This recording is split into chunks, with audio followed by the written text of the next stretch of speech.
Hi, in this video I'm going to show you how I'm making a small asset for a game I'm currently working on. And for this game I need a small landscape, and this gives me a good opportunity to show you a couple of tools. So I'm just going to delete this cube with X, and I'm going to add in a mesh and a plane. Now I could do this with a grid, that would work equally well, but I just want to show you a couple of extra steps that you could do that would be useful working with all objects. So I'm going to add a plane in, and this plane, it's currently 2 meters. I'm going to make it 32 meters. So it's just a bit bigger, and then I can work at the same scale. All my buildings are one tile big. So what I'm going to do now is I'm going to chop this up into lots of different polygons, because if I go into edit mode you'll see that it's just one polygon. So if we go to edit and menu search or press F3, we get this bar up here and we can type Subdivide. Now if it doesn't come up like it isn't for me, it's because you're not in object edit mode. You need to be in edit mode for that to work. So subdivide, so we can do subdivide, and what that will do, it will actually chop it up one time, like make one cut in both directions. So I want 32 squares, so if I cut it twice I get 3, and if I cut it 3 I get 4. So if I cut it 31 times I'll get 32 squares, which is exactly what I want. So now we've got this, what I'd like to do is use the Vertex tool, and I'd like to pull some vertices up and make like a landscape, like a mountain landscape. Now the problem is when I move the vertices I've got to do one at a time, and this will be quite tedious and it might look a bit weird.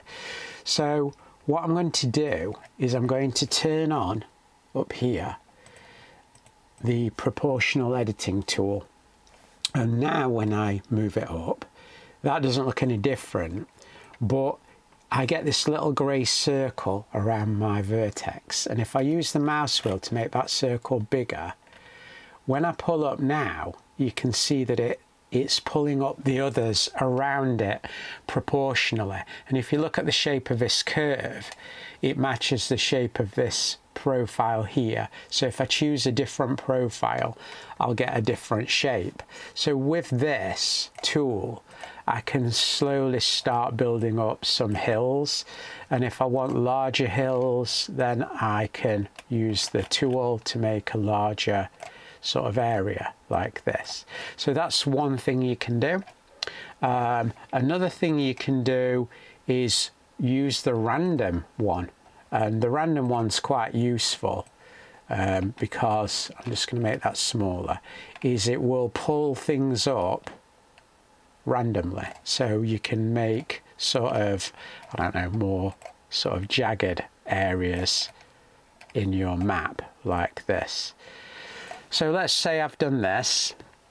That's one way of working with this type of scenery. There are other ways that we could do this as well, so I'll use the other way as well, and then you've got the best of both worlds. So say I want to carve out a river and I want to put a road through here, I could do that, and I could go into the Sculpting tab at the top. So in the Sculpting tab I've got some different tools. So the draw tool allows me to just draw directly on it, so I could draw some hills, and I could increase the radius like this, so I could just directly draw some areas on here. Could have that smaller, you can draw directly on.